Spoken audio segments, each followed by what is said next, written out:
Hey, and welcome back to episode 16 of the Part-Time Players, the podcast where two pals discuss video game news and an occasional review and whatever we want to discuss in the gaming world. If you ever enjoy talking to your friends about gaming or at work or anything like that, then this may be the podcast for you. So please subscribe and like, because we would really appreciate that as always. My name is Reece and I am joined by my next-gen upgrader, Brad. How you doing today, Brad? Hello. Really good, thank you. Yeah. As you want to elaborate on the next-gen upgrade? Coming out? Got the Xbox Series X. All right. Xbox One. Got an Xbox One. Yeah, Xbox One X. I was able to throw yo-yoing from not wanting a PS5 to then wanting one, and then not being able to get one and thinking I don't need it, whatever. I don't really want one. To then pre-orders going live a couple of days ago on Friday in the UK. Yeah, it was Friday. And I was like, I'll try. I had like a little bit of luck and got one. So it did seem lucky because obviously I woke up and I knew that you wanted to get it from whatever retailer, Argos or whatever. So I had a little look and I thought, I finally hacked it. Like if you click the basket, it went into the basket. But Argos is this weird thing where you got to then put in your postcode and then tell you whether or not it's available in your area. It's so strange. I got that far, put it in my basket and I was like, sweet. Yeah. And then I tried 3 different postcodes and it said out of stock. So I was like, all right, fair enough. Looks like I'm not going to get it. I would have been working when Game put theirs up, and so I thought I'm not going to try because it seems a little bit more complicated game, like the queuing system and that. And apparently I don't have a Game account anymore. I used to have one, but it's gone now, so I don't know why. And then literally just before I started work, I was like, right, I'll try again. Went on there, put a postcode in. It's actually my girlfriend's parents' postcode. Put it in. Went fine, and then just went through, confirmed, payment, done. Got a little email, got a text message. So it's getting email. Okay, nice. It's when you've only got the confirmation kind of number, it's kind of like, is that really secure? Like, but then when you got that second text that you showed me, it said you'll definitely get it on the 19th. On a release date, you now that is the confirmation that you need. So nice disc version. I know you got digital. I've gone for disc. Yeah. Okay. So I'm excited. It is exciting stuff. I also got the same. Well, I got an email from Berry saying that your order is definitely going to be on this day and blah, blah, blah. So that's really nice. I'm still I'm glad I did do the ferry thing because I've heard nothing from Game. Like they've not confirmed. Yeah, exactly. I definitely got it. I've got nothing other than a reference. They've not taken money. So I'm definitely glad I've got.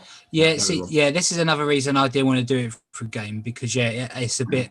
Apparently over here we had Game and Smith's Toy Shop, both a bit of a process trying to get in. I know I was looking on Twitter, and the amount of people who saying that they was in Game and had it in their basket. By the time they put their bank details out in it, said it sold out, and the server just kicked them back to the front, front of the back of the queue. Some people had put you are 4,028th in the queue. It's just and I know we had a question last week about any tips for the whole pre-order thing, and if it's just luck, because literally I was trying for about 15 minutes before I started work, nothing. Give it one more chance, and then I don't know, but even when I went on it, it said 100+ people are looking at this item right now, and I was like, I ain't going to get one. But it literally was just a bit of luck. So it is a little bit of luck and a little bit of planning and strategy and persistence. If you just give up and be like, is the fact that you went back. Otherwise, if you just went, I'm not getting it, it's over, then it's about, I don't know if they put them through in waves, just try and stop the scalpers and whatever bots they've got going in the background. It's kind of interesting conversations like, how do you stop this?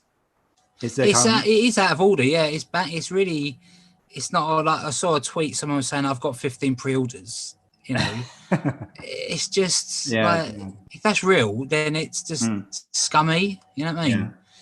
But I feel bad for the people who couldn't get it. It's just for me, it's just a stroke of luck, really. I think it's a little bit of luck and a little bit of strategy, but it kind of goes into also one of our news stories about the Xbox pre-orders and kind of the mess with that, with all the servers going down, and obviously we'll go into that with the news. But yeah, Yes. it's kind of like, is there any way you can get around this being actually like a really, I don't know, more convenient, I guess? But then do they actually care? Because at the end of the day, a bit like you, when you can't get it, that desire to have it goes up. And that the fact that you're frustrated, it ain't like people like, oh, I can't get it now, I don't want it. Like, forget about it. Maybe there is someone out there that did do that. But most people are like, oh my God, I'm so close, I really want it. And they keep trying and trying and trying. And then they then tell other people, then other people then want it. It kind of creates that kind of, I don't know, maybe some kind of psychological wanting. It's FOMO, fear of missing out. Maybe that's it. Yeah, exactly. Exactly. So maybe they just don't actually care, and maybe it actually increases sales. Yeah, I might have to wait for mine though till Christmas Day. So you know. Yeah. How comes, mate? How comes? Oh, my obviously I was going to get it bought for me as a gift, but now she said just have it on, just have it on Christmas Day when it comes. So yeah, good. I'm all right. That's nice. I think it's because we're going away for the weekend, and we're going to go away somewhere where it's got like a hot tub and that. So she's just thinking if he's just shut in a room on his place, the new PlayStation, she can just do what she wants, chill out. So okay, I thought you were going to say the opposite. Like she didn't want to give it to you because she wanted to spend time with you on those. No. Yeah, she just wants me out of the way. So okay. It's fair enough. Yeah. I understand. It's how most people treat you. You just get you out of the way. Yeah. Like everybody's returned back to the office, but you're still working from home. Yeah. You're the only one still working from home.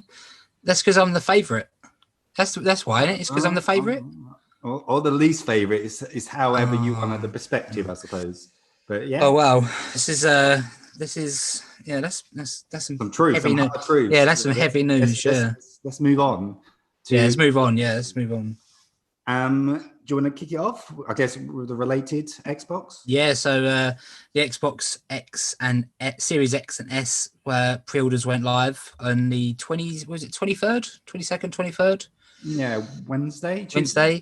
So yeah, like I looked. I wasn't going to do one, but I did have a look during the day, and I saw the X's were all gone, so you couldn't get an X.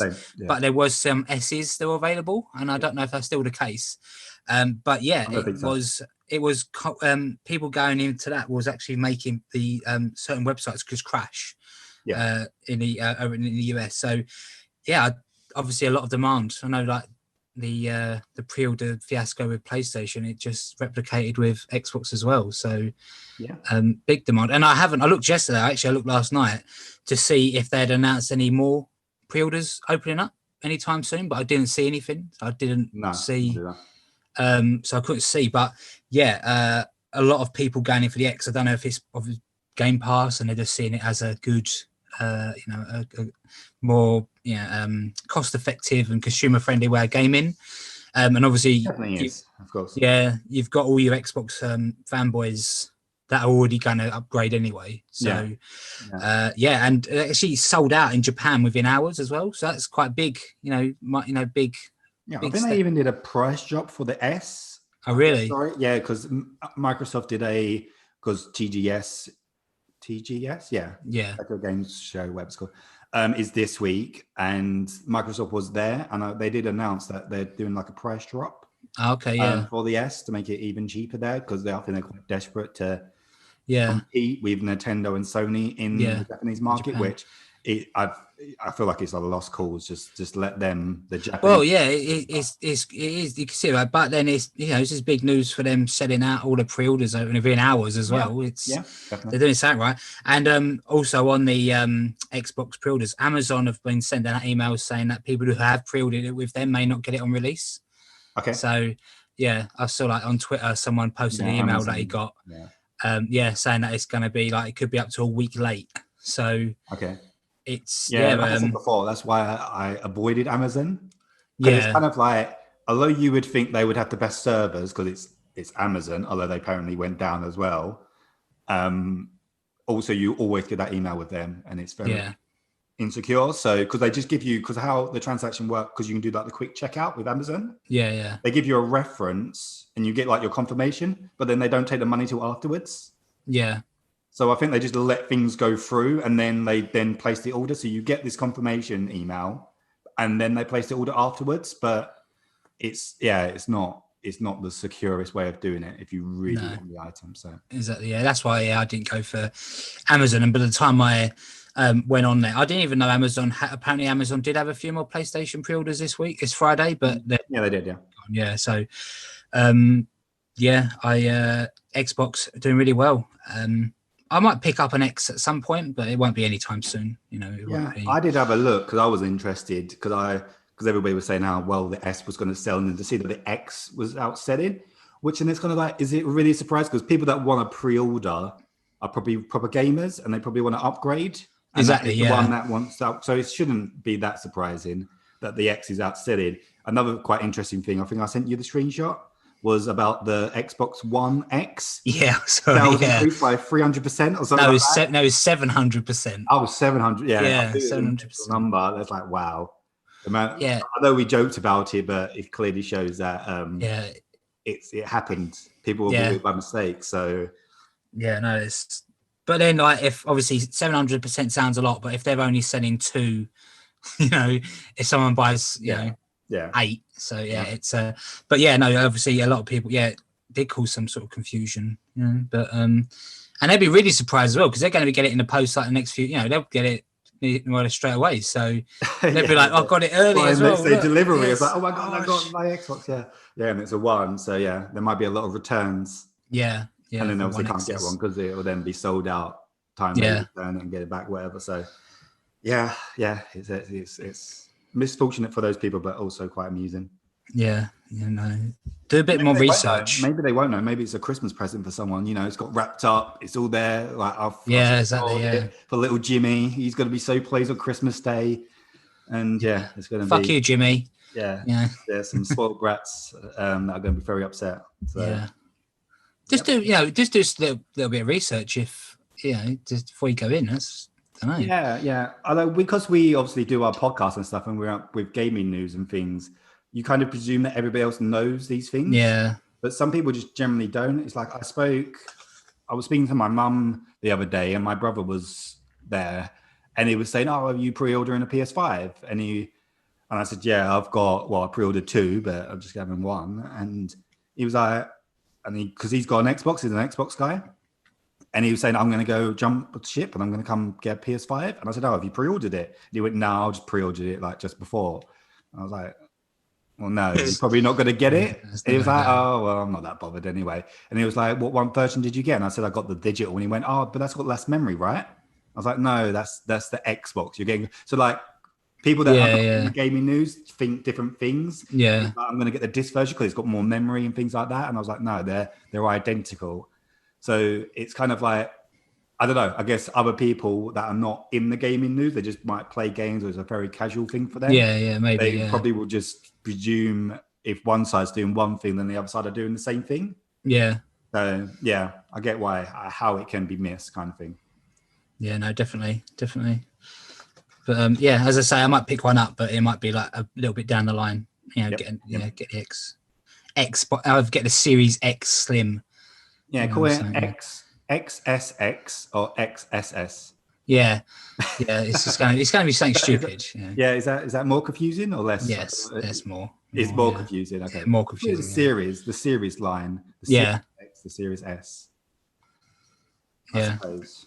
So we're moving on. You got anything else to say about pre-orders? No, that's about it really for pre-orders. It's just they've been doing very well. Do you have one last thing? Do you have a solution? Like, what is the solution of trying to fix these pre-orders? Because it happens with everything. What is there because when you do, I know I find it really irritating, but when you do the little boxes where it's like tick every box that is like a bicycle. Yeah. Is that the way of stopping bots and things? Is that? Well, it doesn't seem to be. I don't. Maybe. I suppose someone else would have thought of that if that was the fix, but.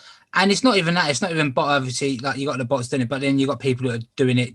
They must have like 4 different devices getting a pre-order on one, just trying to kind of think they're going to make some more money on eBay. I saw someone put one up for £40,000, and I was like, this guy, it must be a joke because no one's that stupid, no one's.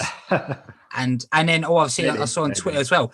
Everyone who is selling a pre-order on eBay, they're just like spamming them. So they're putting all these bids in, obviously not going to pay, putting the prices up for all these pre-orders, and they're not going to get anything out of it because they're just going to drop out. So yeah, it's I don't know. Obviously, stock volumes, but I do think the companies want the whole scarcity of it. They want it because it's like me, I didn't want one, couldn't get it, and now I'm like, well, now I want one. So it and works. me keep going on at you about getting one, and you kept going on at me about getting one. Yeah, phoning me up in the morning while I was eating my cereal. Get on there now. Yeah, so exactly. I was trying to eat my honey hoops. Exactly. I feel like as an influencer that sold PlayStation 5s, I think Sony should hit me up with a you reckon? with an early, because I think they got sent out this week. I saw a few people on Twitter. Oh really? Oh, okay. With the PS5, and some people got an Xbox Series X already. So I feel like I deserve to be one of them. We're not at that level. I don't think we ever will. I don't think we ever will be at that level. We're very close. I feel like we're on the cusp. Yeah. No. I got one other solution if it would work, is if they did like I don't know, if you had like a reference number and like you registered your interest, this is your reference number, and then when they were available, you got through because you had to enter this code, and then this is your one that you could get, and that's it. And then there's like a reference number, and then that PlayStation is associated with that reference number. Yeah. So if they did go and sell it on eBay, it will be able to be tracked back to you, so they would know who's doing it. Yeah. I don't know if there's ways around that. There probably is. I'm not really thought about it, but I don't know. Maybe that would be a better way of controlling this traffic if you just have this one code. This is your ticket. You've registered your interest, and then you kind of go for there. I don't know. Yeah.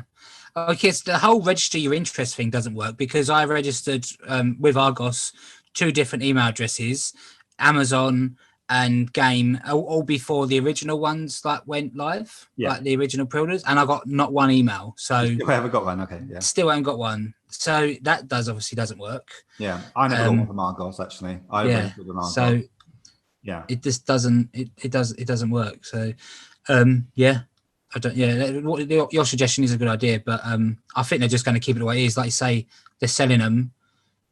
Do they That's care? it. That's what they care about. So yeah. Exactly. Bastards. Moving on. Destiny. So on Bungie.net, if you want to check it out, it's quite a long article, and it was something that I was kind of waiting for him to do a little bit of a deep dive into Beyond Light. And I've only highlighted a few sections because it's a rather long article, and I'm not going to go through everything.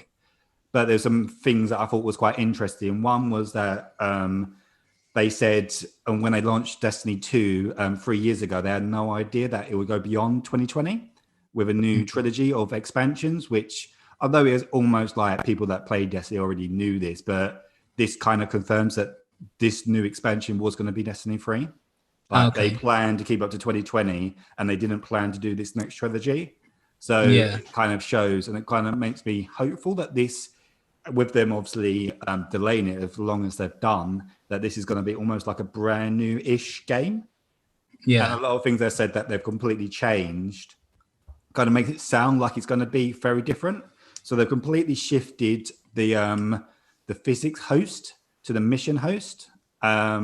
No, sorry, it's that way around. It was on the mission host, and now it's changed to actual the physics. So it's actually person. So for example, it's just good quality of life changes. To be fair, it's kind of like when you want to join a friend or you want to join a fire team, you got to reload the map. So you have to go back into orbit and then come back down, which was silly little things. And now you can just go directly to the person.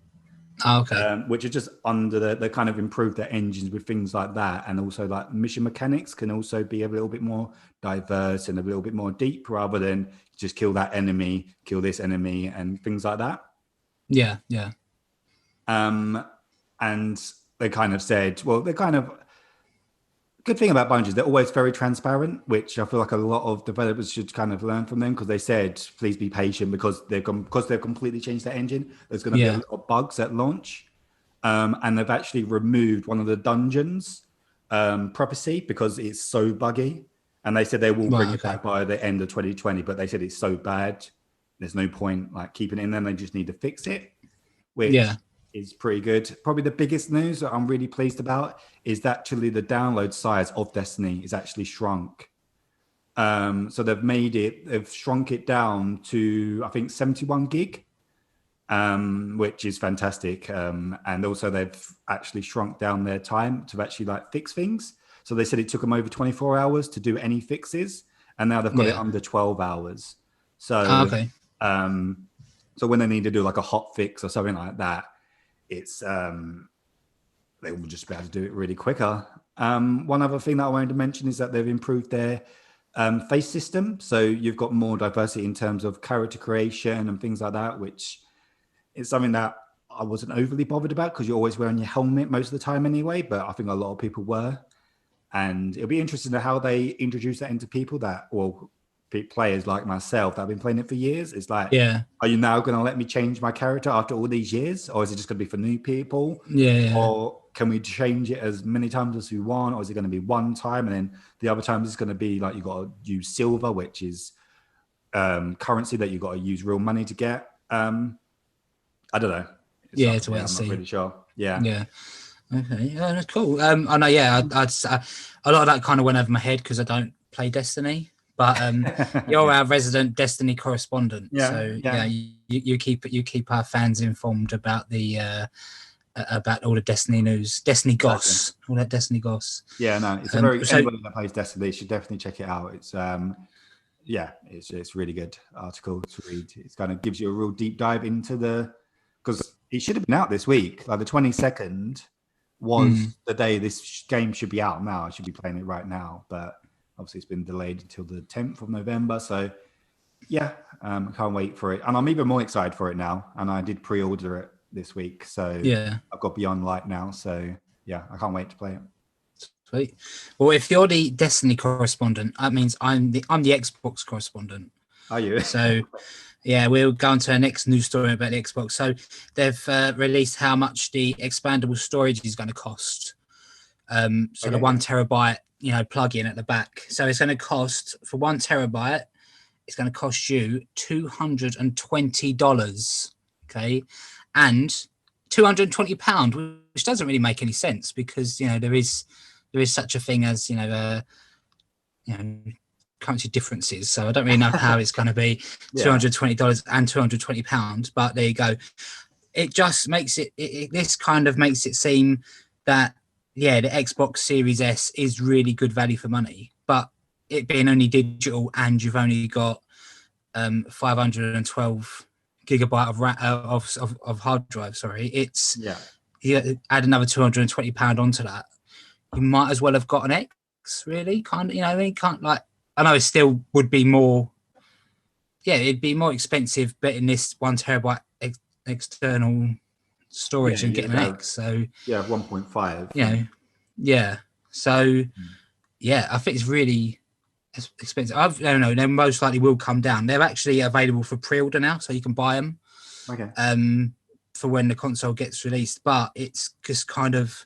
They've said it's because it's that the Xbox Velocity architecture is a key innovation. So they're kind of saying, this is the legit one. You need to get this for it to work. So, but like you say, it's kind of like going back to memory cards, but very, very expensive. The only way the price would be driven down is if third parties can. Yeah, third parties get involved. Yeah. Exactly. So I've seen PlayStation. They've got they're going to bring out they're obviously an expanded SSD drive as well, and then they're going to go through and check all the other ones that are available on the market to see and certify them whether they're good enough to go on the PlayStation 5, which a little bit down the line, but at least then that gives you a bit more competition. So the prices might be a little bit cheap. At the minute, I think this is the only place you can get is the only one you can get for the Xbox. So. Yeah, it just seems a bit pricey. 1 terabyte expansion, £220. It's I'd be playing one game on it and deleting it off before I played another. I think before playing that. So definitely. You got to just juggle your storage. It's not that bad. I think we spoke about it last week, and literally, I only buy digital. I'm in that. I'm already doing it, and if I turn on my PlayStation, because when I said about the amount of games I've got. Last week, I was kind of like, and then I turned on my PlayStation Next. I was like, oh shit, I forgot about that. I had FIFA also. I downloaded Horizon. I had Mafia 2 on there. And it's like, and then I had Fall Guys. I've now got Mafia Remake. I've got Avengers, which is a massive game. I've got Destiny 2, which is a massive game. I've got loads of games. Final Fantasy Remake I've still got on my PlayStation. I haven't deleted that yet. Yeah. Also, Ghost of Tsushima, I haven't deleted that because I wanted to get the platinum. Yeah. Like, that's a lot of games. It is, yeah. It's like, do you need more? And do you need more memory just to save them on there? And it's just kind of like, just delete them. And most people got decent internet, so they can re-download it overnight. Like, you think, all right, I want to start playing this game now. So then just delete one you finish playing with. And then, I don't know, you can manage it. It's not the end of the world. Yeah, definitely. I think you've actually got more on yours than I have on mine. And I've got a 2 terabyte external hard drive on mine as well, which is like more or less empty. It's just kind of, but it's there. But as I was saying to you earlier on before we started the podcast, my PlayStation, is making some weird noises on the disk drive. It's really starting to, it's starting to sound like it does. I think it's got Corona. They know you're going to get a PS5. It's just like it's like a selfie shot. It's like a timer inside it. To kill it, yeah. On the it just goes bang. Yeah, I did say I said to my my girlfriend, I was like, I've got my PS5, so you don't need your PS4 no more then. And I was like, well, still keep it. I'm not gonna get rid of it. So, Prince of Persia or some weird game that's coming out on the next gen. Yeah, exactly. But Xbox £220 and $220. Yeah, it just kind of seems a bit steep for me. Like you say, juggle it. You're able to play the games you want to play. Just don't go on Game Pass and go mad and just download and try and download everything. So I don't know who it's for. I have to be honest. Yeah, it's for someone that is very hardcore that wants that many games. And if you are really into that many games, you probably and you've got that kind of money. Yeah, then you'll do it. Yeah, you've got a Series X. Yeah, and I totally get what you mean. Yeah, and it's kind of like all the other like accessories. I haven't bought any accessories for my PS5 yet. I've literally just got the PS5. I'm not going to buy an additional controller yet because I don't need one. The headset looked nice, but I think they're sold out everywhere. So okay. Get onto that. I'll look at more of that down the line when I've actually got it. When I've got the beast. Yeah, the controller looks good as well. You see the blue controller, the Xbox blue one? Yeah. It looks really cool. It does look good, yeah. PlayStation nice black controller. So it'd be really cool. Yeah, no, I would like to have a black PlayStation 5, but obviously they've just gone for the white. So beggars can't be choosers, I suppose. Next news story, which is kind of, I broke it up into little kind of headlines within it. So TGS, like I said earlier on, has been ongoing. Their conferences are really long because I knew that I needed to like keep an eye on it to see whatever big was, but they're like 5.5 hours long. Like each one is just like, it's like mega long, and they just go so in depth about each little mechanic. Everything, I was like watching this like little bit of this Monster Hunter thing, and it was just like this jumping thing like that you can do with like this bug, and it was basically like a grapple thing that you can just do, and it was just doing it back and forth and talking about it for like 10 minutes. I was like, I get it. Yeah, we get it. Move on. This doesn't need to be a 20-minute long video about this one thing in the game. So just a kind of headline. So Square did their event. Obviously, Final Fantasy 16 was there. They didn't show anything new as far as what I can see. It was kind of the trailer. What was that? The PlayStation event. However, they did show Nier Replicant, which is, I believe, a remake of the original Nier. Okay. Which is a big franchise. And I actually been playing Nier Automata. Okay, I've heard good things. I've never played it, though, yeah. Yeah, I've also heard good things. I always wanted to try it. PlayStation have got a 50% sale going on with all like Japanese games. Yeah, I saw that. The Game of the Year edition, which actually I think that came out last year, which is the second highest reviewed game of last year. I think it's sitting at like 93, 94 Metacritic. Okay, yeah. Insane. It's £17.50. So anybody that's listening now, go buy it because I've bought it and it's at the beginning bit and it's really, really good. It's really good. Platinum Games. You know what you're going to get is an action RPG. And it's it's really cool. And it's quite a good time to jump in because obviously there's going to be a new one, a remake of the original. and it's coming the 23rd of April, 2021. Nice. I might have a look at that.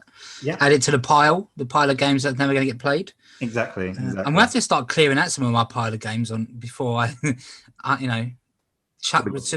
What do you mean, like physically? You ain't got room with them, or to play them? What do you mean? No, yeah, to play them. So I bought a load of games digitally as well lately, and I haven't played them. And obviously, when I get my PS5, when I get my PS5, the PlayStation 4 is just going to get launched away. So I'm gonna have to clear some of them. I have to play some of them. Yeah. I'm not. I don't know if I'm gonna keep it plugged in or not. Yeah. Because one, I don't know where to put it, and two, kind of Prince of Persia and like all these games that all say in PS4, like that Near remake is saying PS4. None of them say PS5. But then I'm like, surely all games coming out next year are also going to be compatible with a PS5. Exactly. Yeah, you'd think. Because I'm 99% sure that Sony said all games coming out after August 2020 have to also be compatible with a PS5. So although they're saying they're PS4, maybe there's no enhancement, fine. But at least just say it's playable on the PS5. Just make that little statement, and then I will not plug in. I'll unplug my PS4, and I'll be like, okay, I can still play Prince of Persia. I can still play all these games because they're just saying PS4, which I think is a little bit strange. Yeah, no, you have to wait and have a look. But I'll probably keep mine plugged in. Hopefully, we would have moved by the time the PlayStation 5 comes out, so we have a bit more room. So yeah. I'm going to need it for the size of the new next-gen consoles. So, exactly. The next one was obviously Nintendo. And their main thing that I saw was about Hyrule Warriors, which is no surprise. Obviously, the big Zelda prequel to Breath of the Wild. There was a new trailer, which looks fantastic. If you haven't seen that, watch it. And there was a 20 minutes gameplay demo. A little bit shorter, which is good. You saw Link going around. It's Dynasty Warriors type gameplay. You know what it's going to be, and it's also in the Zelda world, and you're playing with all these different characters, and it's over the top action. There's so many NPCs, and you're firing them. It's very action. So check it out. It looks great, and it's just such a shame it's coming in that kind of time period because I generally want to play it, but it's definitely going to be pushed until some point in 2021 when I actually do. A little bit more. Quite a period. But it's kind of like you're coming out the day after I get my PS5 and Cyberpunk, and do you know what I mean? It's you're completely something that I would rather play this. So 20th of November 2020 when it comes out, but 2021 for me. Yeah, cool. Have you seen any of this gameplay? Have you seen any of that? Or I watched a little bit of the trailer for the Zelda. I didn't see that. I saw on Twitter the Nier game, but I didn't watch any of the trailer for it or not. Nothing. No. Okay. But just scrolling through Twitter, I saw a few bits from TGS. Looks good. Yep. Capcom was also there. Like I said, they showed Monster Hunter Rise. Like I said, there was a really long gameplay. Like 20-minute, 30-minute one, and it was about each weapon.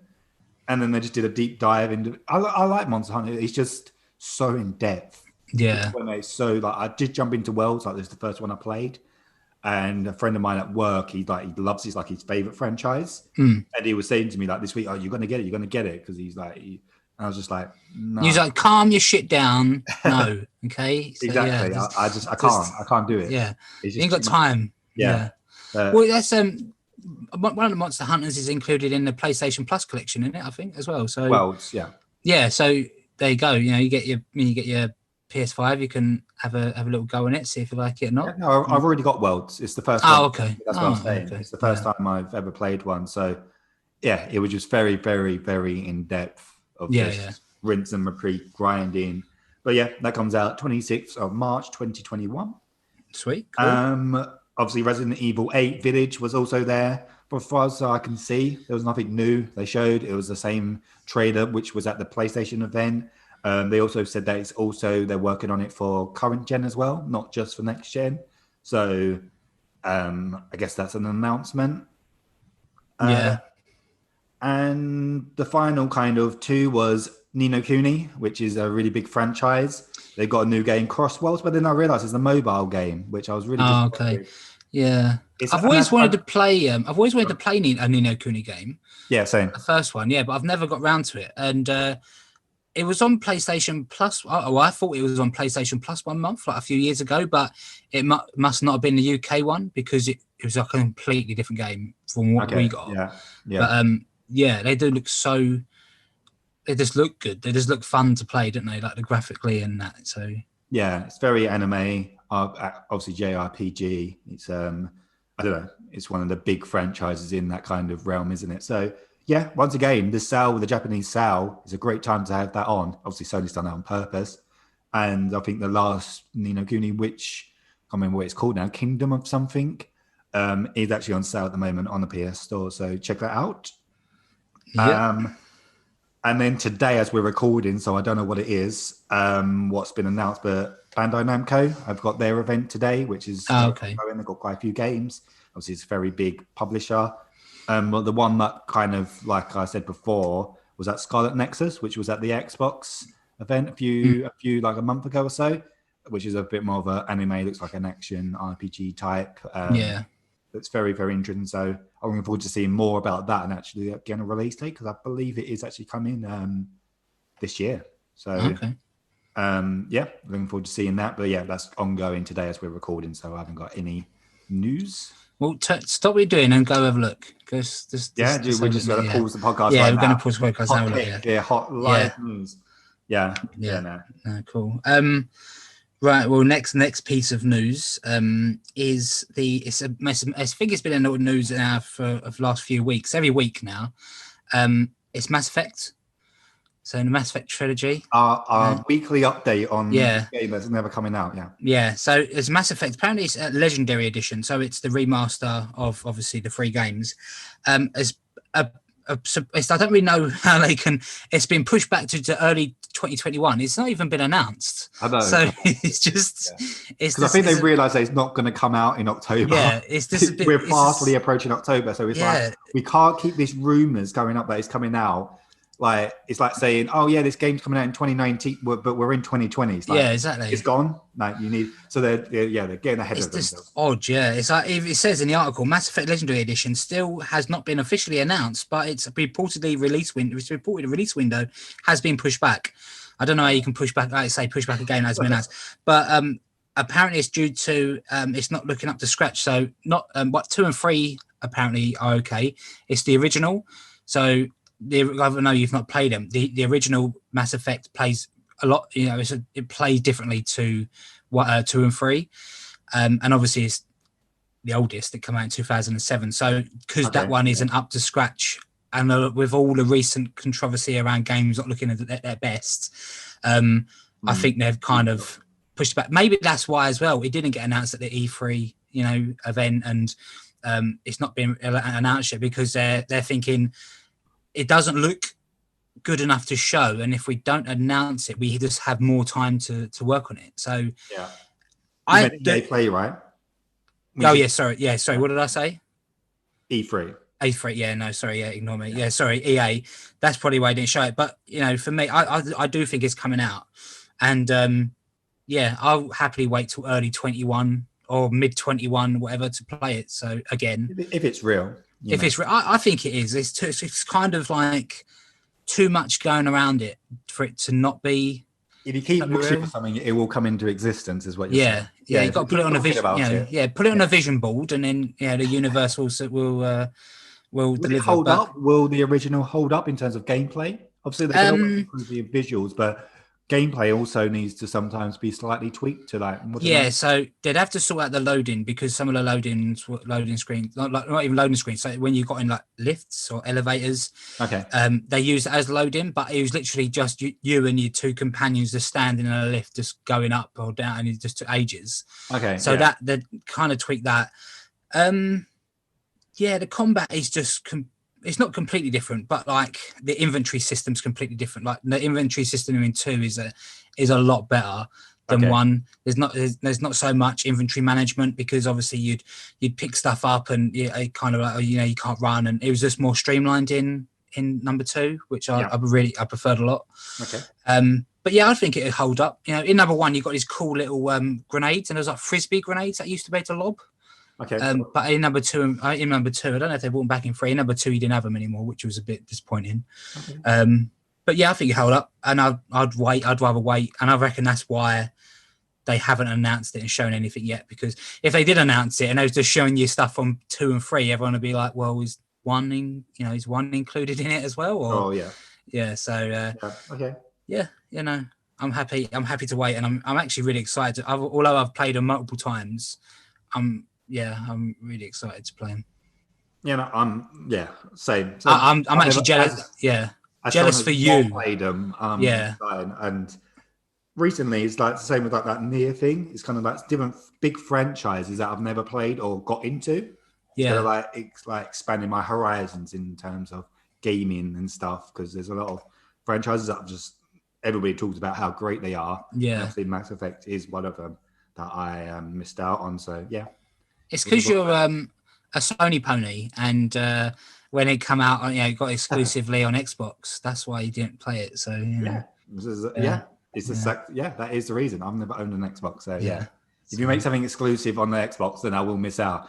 It's the same as BioShock. I didn't play that until the collection this generation. Yeah, they did bring it out on PlayStation 3 though. Eventually, Mass Effect 1. You could as a download, because I did buy it again on the PlayStation Store and played it through again. And then I bought 2 and 3 on PlayStation again and played through them. I've played it a lot. Yeah. So it's to be fair, I kind of, I don't know, maybe back then I just wasn't really paying much attention. Yeah, maybe. Yeah. Know that. So the same as like Elder Scrolls. Obviously, Skyrim went everywhere, and it's kind of like then that brought you into that kind of thing. But before that, I've never played really an Elder Scrolls or was really. Yeah, I never played. I know my brother was a big fan of Oblivion, and I tried to play it a couple of times, and that come out right. That was it. It might have been a launch game on the Xbox 360. I know it come out relatively soon after the Xbox 360 came out. I always tried to play it, get on with it, and I just couldn't. And I think he had Morrowind on the original Xbox as well. But as soon as Skyrim come out, I was like, "Oh, I'll give it a go. I probably won't like it." And obviously, it just sucks me in, and I loved it. And that was it. I know platinum. You got a platinum?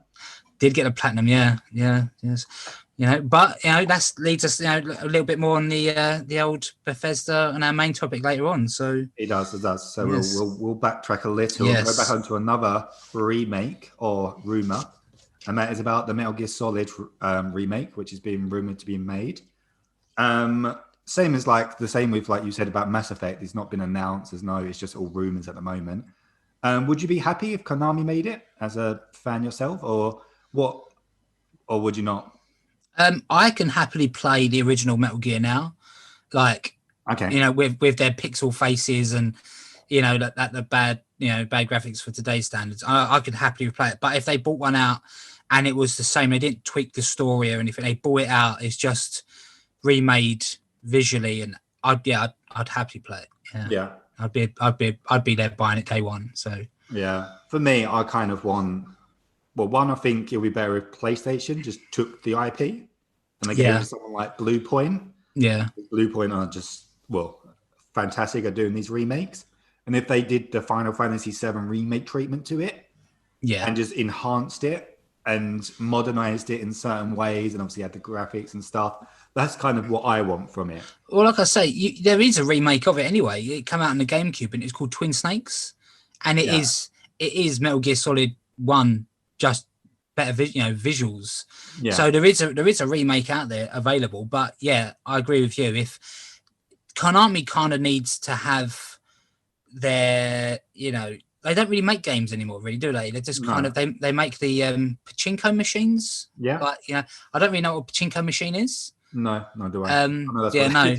But saying that, it's rumored that if people want Sony now to buy Konami, because of something else that happened during the week. But I just kind of think if they're going to buy a studio for later on. I'm talking about it now. I'm breaking out. I'm breaking the. You're breaking your own rules. You're the one that doesn't like going off. But I would happily play a remake. Yeah, but like you say, I don't even know if there's kind of a little bit more concrete information with Mass Effect than there is this. This is literally just pure fan. Yeah. Pure. So yeah. But if they brought it out and you got like a Metal Gear Rex statue with it, that's one I'd buy. So, of course you would. Just, I want the Final Fantasy VII remake treatment. Just modernize it. Fantastic visuals. And you got to have David Hayter as the voice of Snake as well.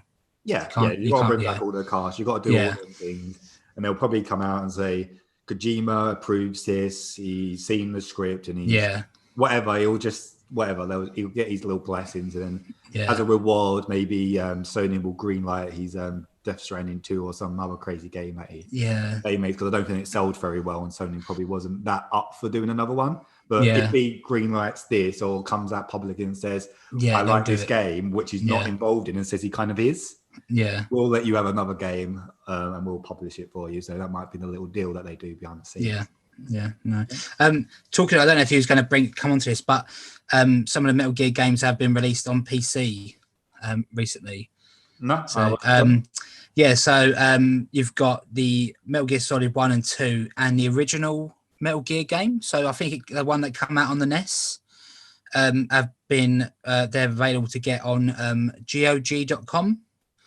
So I think it's the first time that a Metal Gear game has been available on a PC for a while. So I feel like 20 odd years. So is it like a collection, or are they individual? Yeah, it's a collection. Yeah, so you've got like I say, you've got Metal Gear 1 and 2 and the original, like the Metal Gear game, like the first one. I've never played it like on the NES one. So maybe that's where this rumors come from. Oh, exactly. I was going to say, them bringing them out, doing that is kind of feeds into the rumor, doesn't it? So that's GOG.com if you want to play them on PC. So okay. The final news story. Have you got another news story? You don't do? Let me have a look. No, that was Amazon Lima. Okay, yeah. Was it Luma? Luma? Luna? It's Luna, isn't it? Luma, I mean, I looked at it and thinking, I swear it's not called that. Yeah. So it's called something. So it's called Amazon Luna. Luna, it is Luna. It is Luna, it's a new streaming-based service. Obviously, got to compete with Stadia and xCloud. Obviously, I think it's quite funny that Amazon has completely undercut Stadia. It's like the price is like half the price. It's like these big tech companies are just so like competitive with each other. It's like one does one thing, and so the other's got to do the other. Got not much to say really. I kind of feel like one of these streaming services, like an Amazon or a Google, where almost needs to get in bed with like Sony or Nintendo, or like an actual big like platform that's got a lot of exclusives to actually make these things kick off. Because if they did like a deal with that, it's kind of like another place to play games. Fine, it might be convenient if that's the way you play games, but unless you've got any exclusives or actually any games being developed for it, I don't see any point. What's the point? Like, it doesn't interest me at all. Is it the same? Along the same lines as Stadia? So you have to buy the game. You still have to buy the games and then to stream them. So you can buy a game on your Xbox or PlayStation, but instead you're going to buy it on Luna and then do it that way. So, I don't really see the point if I'm honest with you. But okay. Yeah. So I believe sometime the UK release date hasn't been announced yet, but the rumors is that it's going to come out December 2020. And also the price would likely be $14.99 in the UK. It's like $5.99 in the US. So I imagine it'll be $4.99. Sorry, it's $5.99 in the US. It just doesn't. Like paying for the streaming and then still having to buy the games as well. It just don't know. But okay. We'll see how that goes. I'm sure it'll be just as popular as Stadia. Obviously they got a controller that comes with it. It looks very similar to the Xbox and Pro controller for the Nintendo. So we'll see how it goes. Once again, I don't think these things are ever going to kick off until they get into bed with either Nintendo or Sony. Obviously Xbox are doing their own thing, although Sony are jumping in with Microsoft quite interestingly, which I think is that's interesting that they're not going with either Google or this. So, nothing else to really say about it, unless you do. No, I just, like I say, I don't really I wouldn't use one, Stadia or this. I don't, that's just me. I don't know, but I don't really have anything else to say about it. Yeah. If bring me more news when we hear. Exactly. Yeah, if it kicks off or anything like that, then obviously we will talk about it. On to the main topic of the show, which is obviously the Bethesda Microsoft massive news that happened this week. Yeah, it got broken on Monday, which was the day before pre-orders went live. Was it Monday or Sunday? Which was obviously done on purpose. It was fantastic business by Microsoft, and we've obviously got a few articles that obviously discuss it. But first of all, before we go into it, what's your initial thoughts on the purchase? So they got Bethesda and Zenimax, didn't they? So obviously that's all like the id, like Doom, and we got Machine Games? Is it Wolfenstein? Yeah. Yep. So it's really big news. I know they said they're going to keep any agreements they've got in writing now. They're going to keep, but they kind of have to because obviously it's like legally contracted. Yeah. So Deathloop is still going to be a PS5 exclusive. I believe. Whether or not down the line that changes, I don't know. My thoughts is it's a big, it's power move. Ghostwire And Ghostwire, that was the other one. It's power. It's a power play by Microsoft, isn't it?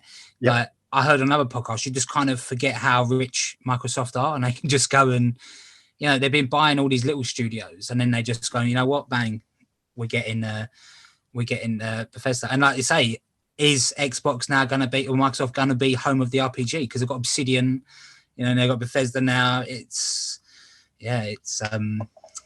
big news. I don't mind. I know some people were saying that they don't agree with it, but for me, I think it's a good move. And like these games are going to be added to Game Pass, and there's some of them already are. I know like Doom, and that's how I played the Wolfenstein games because they are on Game Pass. So that's how I played them. So I think it's I think it's good. Yeah, no, I totally agree. I think it's a fantastic move for them. It's probably the first time ever that I'm a little bit looking at the other side thinking, oh, what have you got over there? Yeah. I've never thought about that with any Xbox. It's potential exclusive. They might not be, and obviously we can talk about that, what we think is going to happen. However, I would definitely make some of them exclusive. Why would you not? Exactly.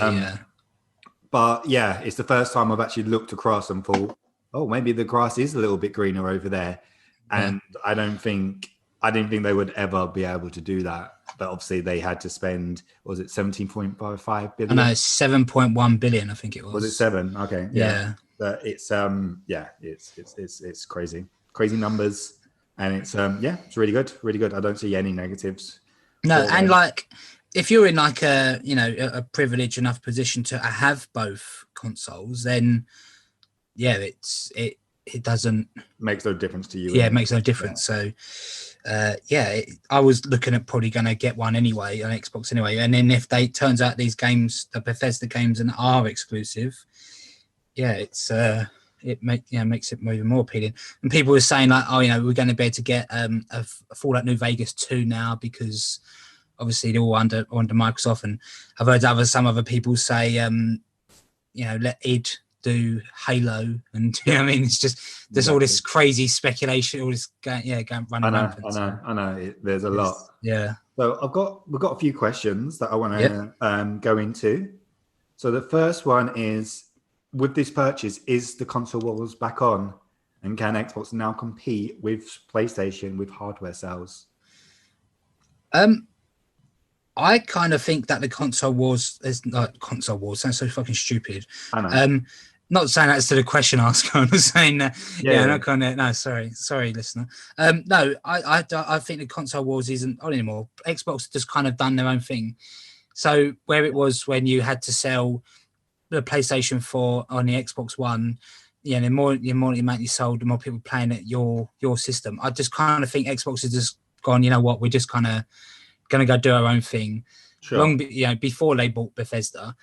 So I just think I think it's good though, because it's gonna create healthy competition. Because now PlayStation, if they do make them exclusive, PlayStation's gonna be like, well, we need to get some decent RPGs over here so people can kind of, well, not just RPGs, but games in general. We need to draw people back over here. So I think it's good, competition wise. And no, I just think, I don't think really you can call it like console wars no more. I think, like I say, you're going to Xbox now. Xbox have gone down such a different path. I think they've just branched out, so it's not not competing anymore really. Well, they are. With hardware sales, do you reckon will they sell more Xboxes and less PlayStations? Will the gap close from the 50 million rumored Xbox One sold, and then is it 120 PlayStation 4s? Yeah, the gap is ridiculous. Is the gap going to close? I think the gap is going to close anyway because of Game Pass and that. Okay. I think the gap will close. Whether or not this acquisition will make more people buy one, but then, like you say yourself, you've never thought about buying an Xbox, and now them announcing this, you're like, well, maybe. So yeah. Well, there's only one particular game that would make me do that. If they made the next Elder Scrolls, exclusive, exactly. You have to get an Xbox. That's massive. Yeah. Like, I know you're really big on Fallout and things like that, but I don't mind missing out on that. That is the one game I would want to play. Yeah. So exactly. So you might end up double dipping because you want to play Elder Scrolls. Me, I was going to buy an Xbox anyway. So for me, this doesn't really matter because I was going to get one because I'm the Xbox correspondent. I need to have Microsoft need to send me one if they want me to be the correspondent. Okay. But I was going to get one anyway. So for me, this doesn't affect me because I'm like, if they don't make an exclusive, cool, I'll get it on the PlayStation 5. If they do make it exclusive, I'll get it on the Xbox. It doesn't really doesn't matter. So exactly. Well, that is a perfect segue into the next question. If you was Microsoft, would you make the Bethesda games exclusive? Yes. Okay. So it just doesn't. It's spending all that money to buy the company. Why would you not make them exclusive? Have a little bit of a transition period, but then when you've got like if Starfield ever comes out, I don't know if it ever will come out. Very well. Make it exclusive. Just be like, hey, you want this game, you're gonna have to. And then again, if you only want to play Bethesda games on it, the Xbox S is, and you're more of a casual gamer, not hardcore, and you're more of a casual gamer, pick up a cheap Xbox, Series S. I think they will. I think they will make them. Well, I think they should make them. Exclusive. Yeah, no, I agree. I would make some of them exclusive and some of them not. I've heard like people say, why would you make it exclusive? Because you can make £70 and it's lost money on PlayStation, but it will make people buy the hardware. And that is why people buy. I know people say they don't buy consoles for exclusives, but that's why I bought mine. I bought my PS5 so I can play Horizon, Spider-Man, God of War 2, whatever Naughty Dog do next. It's them exclusives, and then they get third-party exclusive like Final Fantasy, which is a massive game to a lot of people. And then, I don't know, exclusives sell hardware, and I would make their big hitters exclusive. It might make some of their not smaller, but maybe whatever machine games do, like a new Wolfenstein, you might put that on there for £70. But it's or maybe time exclusive. Maybe that's a thing. It's on Game Pass for 6 months, and then 6 months later, then it gets released on PlayStation. So they can play with it with each single release, and I'm sure there'll be different things for each game. But for their big ones, when Elder Scrolls comes out and when Fallout comes out eventually, they have to be exclusive. Exactly, Elder Scrolls, Fallout, Starfield, just bring it out exclusively to Xbox, and then you'll see people jump over. You'll see people, but buying the hardware. Get both. So if you're in a privileged enough position to get one, well, I can now, and we can because we're older and we've got right jobs and that. But if I was 17 now and this is happening, I wouldn't be. There's no way I'd be able to afford both. And if I did get both, I'd have games for neither of them. So it's. If you had Game Pass, it would be you'll go for Xbox, wouldn't you? Because you would have Game Pass. If I had Game Pass, you would have access to all these games just for a subscription. So If you could afford a subscription each month, of course. Yeah. So, it's good stuff. Good stuff. So going back to Sony, what studio or publisher could Sony buy to counteract this purchase if they could? Well, I'm glad you. Fantasy crazy, or you can go a little bit more realistic. Do both. What's your fantasy? And then realistically, what do you reckon they could do? Well, I brought this up earlier on, and Reece shot me down. People were saying they want Sony to buy Konami, but Konami don't, like I said before, Konami don't really make games anymore. They just make gambling machines. They're into the gambling now. They like gambling. They like making the money for gambling. You know, fair enough. It's a great way to make money. It is. Well, it's a great way to lose a lot of money as well. But they just don't seem to. Yeah, they just don't seem to make like games. When Kojima left Konami and they brought out that Metal Gear Solid Survive, it's like the shittiest trash game of that year. So I don't really know why. Don't buy Konami, just buy, like you say, the licenses for their decent games. You know, Silent Hill and Metal Gear. Just get them. Just Castlevania. Castlevania. Big studios that they should buy. You got fantasy, like dream purchase, which would be like, wow, that is massive. I don't really know. No, I don't know. What about you? What do you think? Well, I'll do my little realistic one, which I think they should buy small studios that make great games. So I think they 100% need to buy Blue Point. Yeah. Because why are they not first party already? Because they make fantastic games which have been all exclusive on the PlayStation. So I don't know why they're not first party already. What games have they made? Sorry. So they're doing Demon Souls. They did the Ratchet and Clank. They did Shadow of the Colossus. Did they do the Crash one as well? I think they did the Crash remake. So they've done all these PS1 or PS2 remakes. And obviously, if you were going to give it to anybody, like I said earlier, if there's going to be a Metal Gear one, you would want to give it to them. Yeah. Buy the IP from Konami, because that IP is going nowhere with them. And also Konami's a bit of a tainted name. So you might as well just take the IP and just let Konami do whatever they want to do with their slot machines. Yep. There's a few other small studios that maybe Remedy, that make Control. And Alan Wake. Yeah. I think that would be quite a good studio to buy. Other than that, I can only think of more fantasy ones. I've got fantasy one. Now. The ultimate fantasy would it be if they bought Take-Two? Yeah, I was about to say, buy Take-Two, and then just let Rockstar make games and not just make them. If you bought Take-Two and you had Rockstar and GTA was exclusive on the PlayStation, it's game over.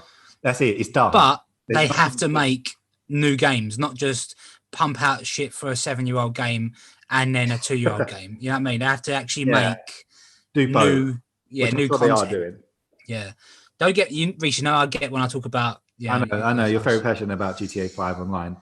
GTA Online will be a separate thing, and then GTA 6 will happen eventually. I went on the PSN store to have a look because they had the sale, and I was like, I'll have a look. Oh, here we go, people. Let's have a look. Yeah, and then all of it is there's so many fucking a page worth of just GTA 5 fucking online. Oh, shark card. Do you want the shark card? Oh, do you want a great white shark card? Do you want a megalodon shark? It's so fuck off. You know, just make a new game. Just it annoys me. It's frustrating. Yeah, it is. Sorry, listeners. No. But that would be the ultimate. I think that would be ultimate purchase for them. And I'm not just copying you. I did think of that before you said it. So okay. No, I totally believe you. Yeah. Although another interesting one, although they almost seem so third party, I almost wouldn't want it to happen. Is Ubisoft. Yeah. Imagine if Ubisoft came PlayStation first party, but then I don't feel like I like Ubisoft games, but I feel like they make either 8s or 9s. They never make a 10. Yeah. And I don't think, not to be disrespectful with them, but I feel like they're not capable of a 10. Yeah. Do you know what I mean? Where PlayStation first party studios, it's very rare to see them make a 9. They're all 10s. Yeah. Well, not Days Gone. So okay, yeah. A rare exception. Yeah. But generally, they're normally up there in terms of just critically, they've got a quality approved. A bit like Nintendo. If you're getting a Nintendo game, there's like a level of standard that you're getting. And maybe that's what now Xbox is trying to do with the Bethesda thing. It's like Bethesda have the capability of making 10s. And so we've got more studios where I just don't like, what's the studio that's making Halo? It's 343. I just don't think they're capable of making a 10. Like, do you know what I mean? Like the games that they've done so far are now looking at Halo Infinite. I just feel like they're just not out there. They're nowhere near as good as Bungie. Yeah, exactly. It's just like, they're just not at that level. And it's kind of like you're giving your biggest franchise an IP to a studio that I just don't think are capable of like doing it to the level that it needs to be at. I would give it to someone imagine a new Halo, but someone in Bethesda doing it. Yeah, Bethesda, like other people were saying, like people behind Doom and, Exactly. It's just, imagine that. Yeah, Doom, it's crazy. Yeah. Halo Doom. Or they could have like a crossover, you got Doomslayer and then like Master Chief walks through the door. Something silly like that. But we just said that. That I think that's happening. I would be quite surprised that doesn't happen. That makes sense. No, it does. Well, it's like they've got this with them acquiring Bethesda. That when Obsidian was bringing out the Outer Worlds, you knew it was going to be a good RPG because it's Obsidian. Obsidian make and like the DLC's been getting some really good reviews as well. Yeah, and I do need to go back to the Outer Worlds because I haven't finished it yet. I never played it. Obviously, I haven't finished it. Of course. But it's really good. I'd make them exclusive, and obviously big Fallout fan. Love Fallout. The prospects of New Vegas 2. I would love a New Vegas 2. I'd be happy with a New Vegas remake. But New Vegas 2. I've got because I always buy the special editions for the Fallout games. So I've got the New Vegas, but you get like the chip and you got the poker, you got cards and all that. Yeah, so I'm a big fan. It's in storage now though, so like I said, I think I might have said this a couple of weeks ago. It could all be ruined now because I've not checked it since I put it in there. So everything could just be destroyed. So hopefully, that'd be a shame. That would be a shame. Yeah, hopefully it's all right. But big move, and I would definitely buy an Xbox 2. Even though lately, Bethesda has dropped the ball a couple of times, especially with Fallout 76. That's why they've been able to buy them, because they've almost like at the beginning of this generation, they were like top of the game. Yeah. And CD Projekt Red is almost just punched him in the face. It's like the scene of Avengers when Hulk punches Thor and he just goes flying off the screen. That is basically what CD Projekt Red, and now they're the kings. Yeah, Bethesda definitely have dropped the ball, and hopefully, it might have been made them the acquisition a bit easier. But hopefully, under like in their part of the Microsoft family, there'll be a bit more quality, quality control, and just bring out some proper. Hello, looking at that trailer of Halo, I don't know where the quality control was there. That's why it's been delayed. So, I know, but the fact that I got greenlit to be shown in their big event, opening the thing, this is our big thing. Wow. Yeah. Wow. Yeah. Wow. There's like the memes, isn't there? There's like memes all over like the internet with like the box art for the Xbox One X, and it's got like I think people call him Craig. No, like the brute from Craig. that he's just on it, and it's got like I think I sent you one with the Prince of Persia. He's replaced the Craig face. Craig. The memes. It's quite funny. Yeah. Other than that, Xbox has been absolutely dominating it, really. Dominating in terms of like their business plan, strategy, and it's actually made it really interesting for going into next gen, because they completely shit the bed last time, and then Sony just run away with it and never could be caught. And I still think Sony's going to run away, but I feel like he's going out last time. And then like just kind of saying it's not a console for games, it's a entertainment media box and all that, and everyone was just like, well, what about the games? And they're like, don't worry about the games, I've got to watch TV on it, and there's a camera that's watching you 24/7, you can't turn it off. And it's like, right, okay, I don't want that. So, like a game console that didn't believe in gaming anymore. It's kind of like there was like rumors like game consoles are over, like this will be the last gen, and so there was like, oh well, we might as well plan for that and just make it all about media rather than games. So PlayStation's like games, and it's £100 cheaper. Games. There's a really good, when that came out, that E3, there was a really good parody of like Sony versus Xbox. Yeah. And it's really funny. Yeah, and it's just like, you drop the ball at Microsoft and they're ours now. We've taken them all, and it's true. Yeah, it's just they definitely won last generation. But yeah, no, what they've been doing lately, with games, it is definitely they brought themselves up.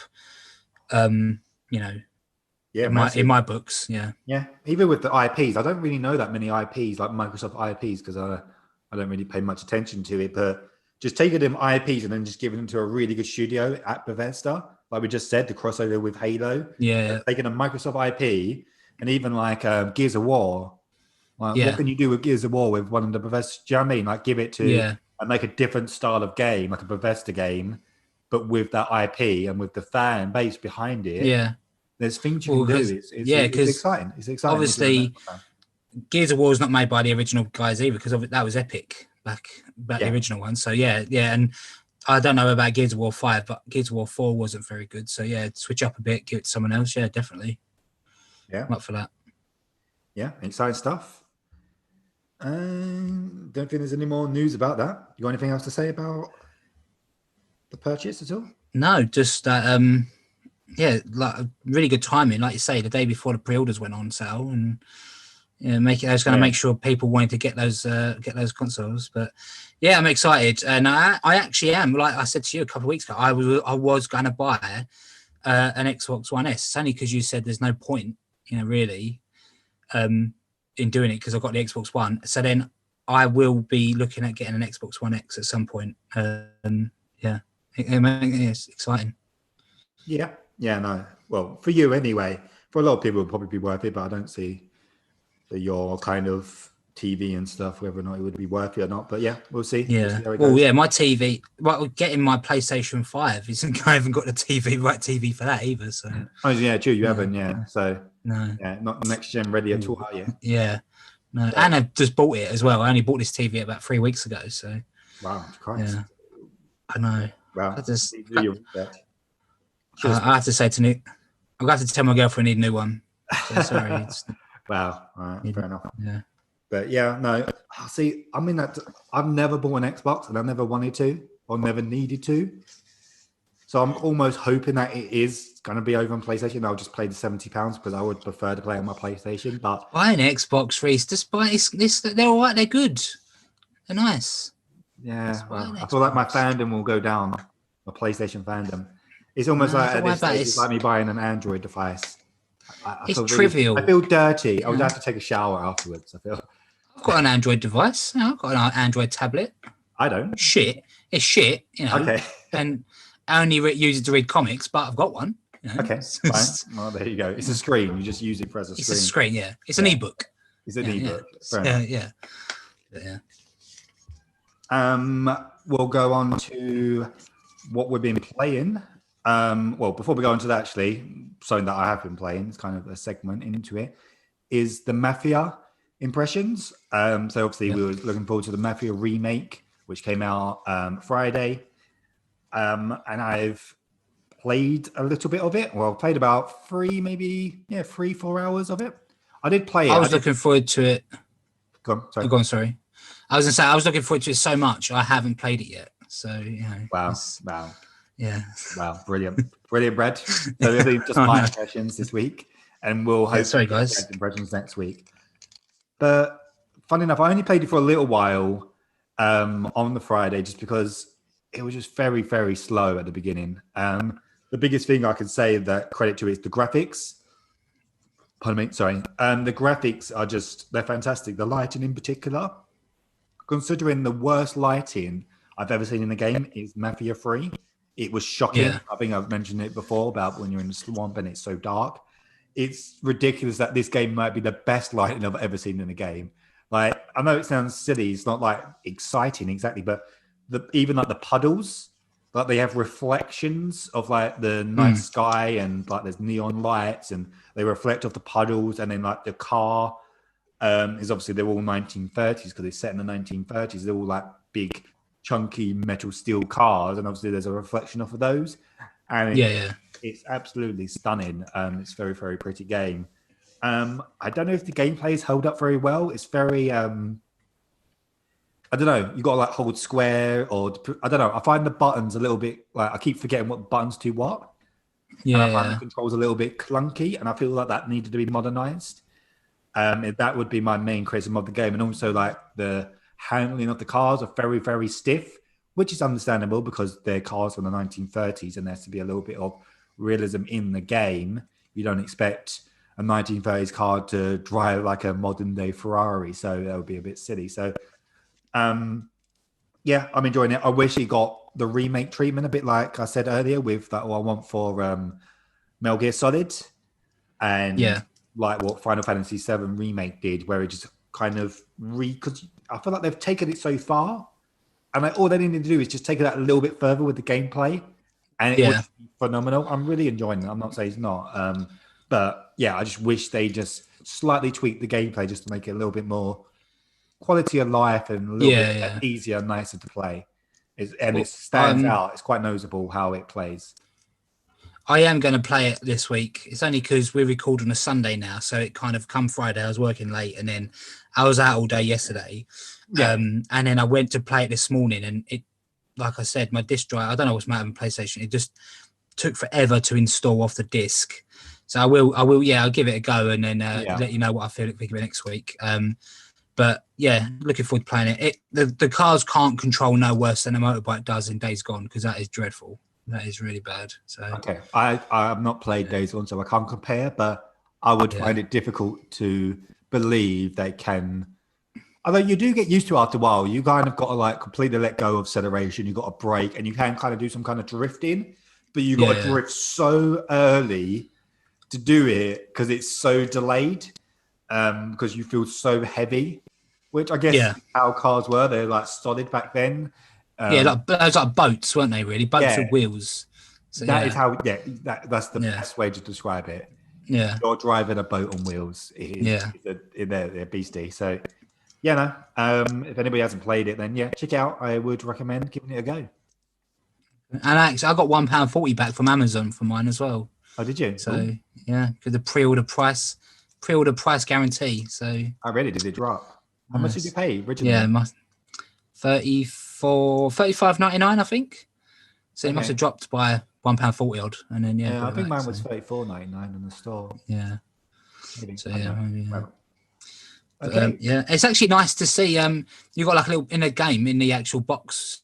You got this nice little cardboard sleeve with it as well, and you get a poster inside it as well. It's actually nice to see that you've actually got something in the case. Usually you only get like sort of stuff with like Rockstar games when you get the maps, don't you? So you know, I'm not going to put this poster up, but well, it's Take-Two, isn't it? So it's the same. Yeah, exactly. Yeah, so. But I'm just showing for the listeners. I'm just showing Reece my poster, so he's jealous. You go, look at that. See? Okay. Jealous, yeah, that's very much the old school Take-Two, 2K, Rockstar type style with the poster and the map. Yeah, no, it's good. And one of those things, I got it completely digital. I got a bonus car as well. For an outfit. Yeah, okay. I got those. Little white car. Yeah. All right, whatever. Yeah. But one thing I didn't like is like, do you want to sign into a 2K account? Create a 2K account? It's like, no, I don't want to take. No, just let me get on with the game. Just don't. No? I don't want to have to create an account for every game I play. So when I'd done the Avengers beta, I had to do one for Square, and then it's just I don't want to. Yeah, so you can get the content for it to roll over, because I've got content because I had played Mafia 2. Yeah. And because it's connected to my account, it knows that I play Mafia 2, and then I've got like extra cars. Yeah, so I've never played any of them, so I don't. Okay, well, that's why you would have got bonus content. So it's all good things. All good. Okay, so before we go on to what we've been playing and watching, and we'll probably do our usual quick review of this week's episode of The Boys. I haven't watched it. You haven't watched that either? I have. I was going to say, Jesus fucking Christ. Yeah, no, I have watched it. Do you want to do This Day in Gaming? Yeah, okay, yeah. So This Day in Gaming. So This Day in Gaming this week is a game I've mentioned it before, I got with my PlayStation 1, so many years ago, along with Spyro 2, Gateway to Glimmer. I got a game. Spyro? I thought that's no. I actually got a game called Rat Attack. And it was released on the 28th of September 1999 in the US. And it's a like top-down puzzle game. So I'm going to read you a little bit of the what it is. So you got to play as one of the Scratch Cats, an elite superhero team who are out to save the world from Washington and Jefferson to evil mutant space rats who wish to enslave the world in rats. That's the kind of game it is. So yeah, it's like a top-down puzzle game. To be fair, yeah, I totally got that. I liked. Yeah. So to be fair, it was a good game, but when I had Spyro to play, this kind of got forgotten. I just didn't really play. I did look for the Metacritic score, but it wasn't on Metacritic, so I couldn't find it. I did see one review and it was like 1 out of 5. So obviously, some people didn't like it. But you can get it on eBay if you want for £4.88. Here we go. So, here we go. Well, yeah, but I know you said before, we just buy the remaster. You can't. This hasn't been remastered, unfortunately. So if you want, you have to buy the original. I wonder why.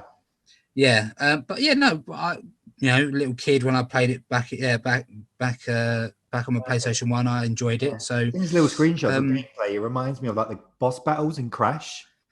Do you know what I mean? Yeah. No, that's what it was. Yeah, all these like you had to like catch the rats. I think there's a certain amount of rats you had to catch on each level, and you had to catch them all. And there's like a time limit. I didn't like that there was a time limit. When I was very impatient as a child. So really? Okay. Yeah, I didn't want to. I couldn't handle it. No. But yeah, let us know if any of our listeners have ever played Rat Attack. Yeah, let us know, and so I'm not the only one who's played it. Sure. And yeah, that was this week's in gaming. Okay, cool.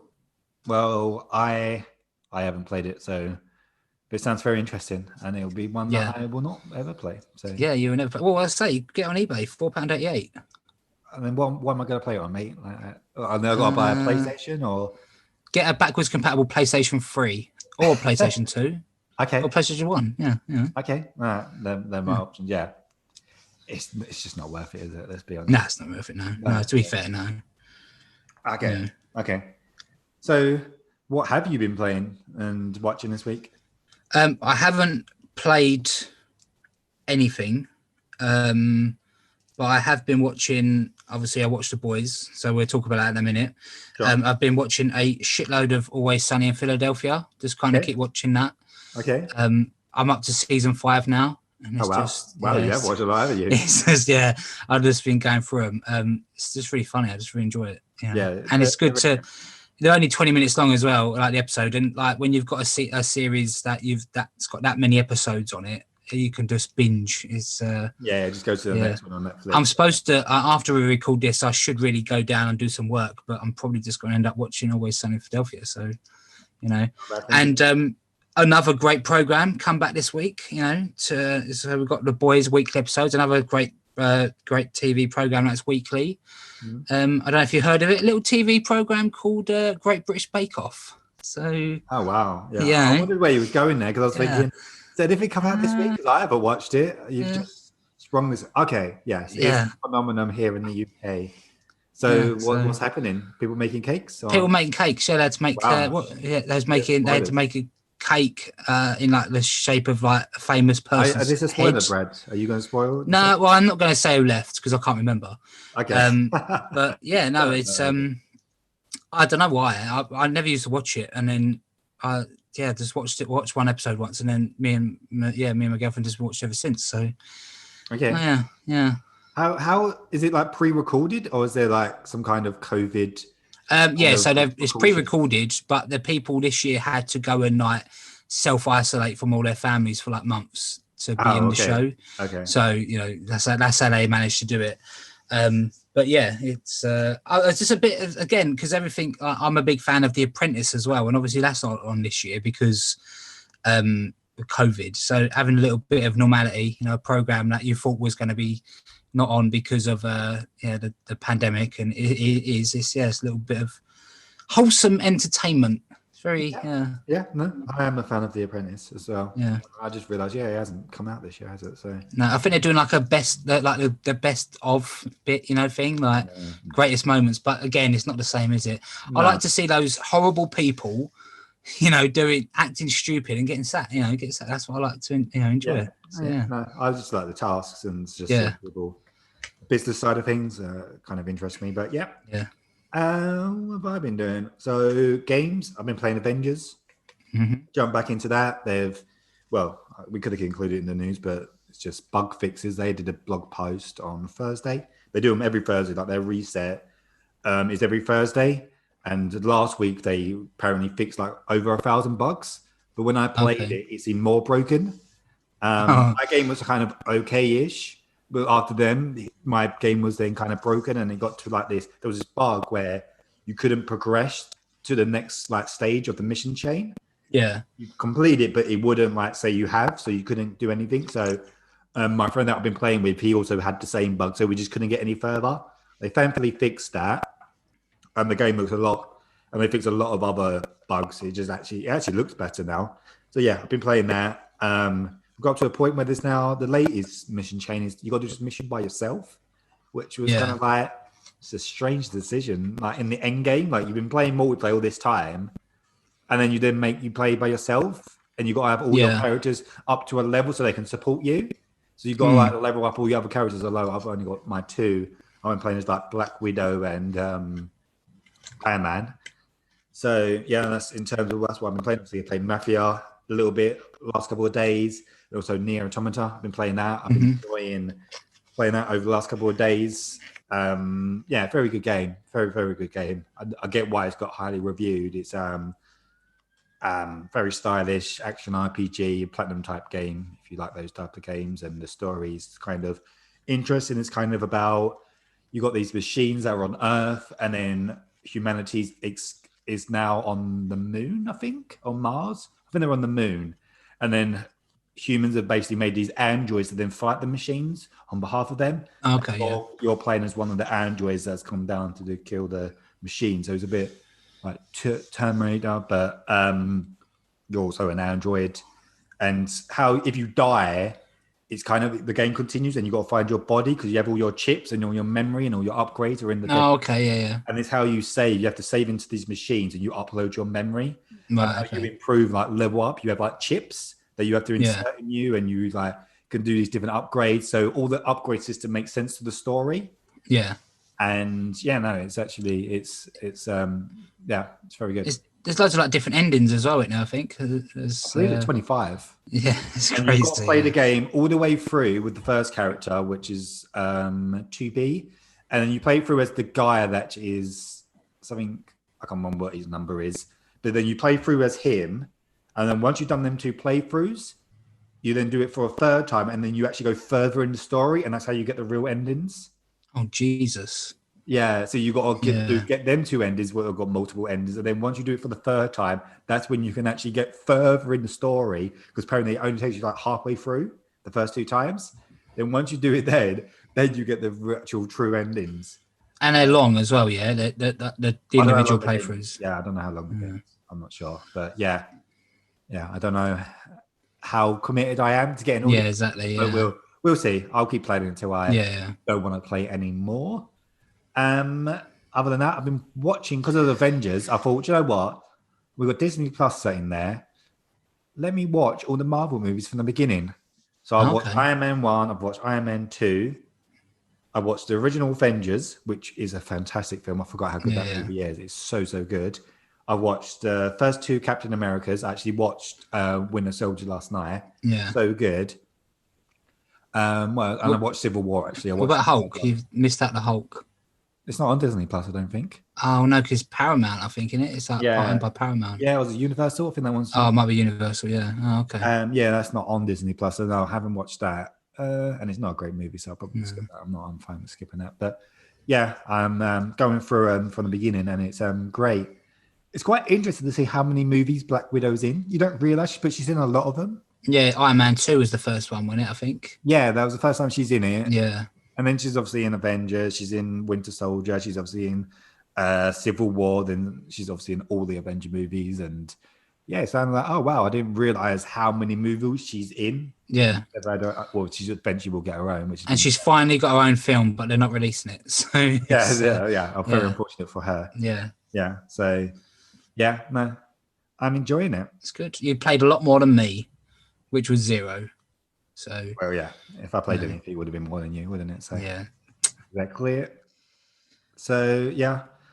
We're gonna talk about the boys. The boys now. So if you haven't seen, if you're not completely up to date with the boys season 2 over on Amazon, stop listening now. And if you are stopping listening now, if that makes sense, it's good English. Thanks for listening.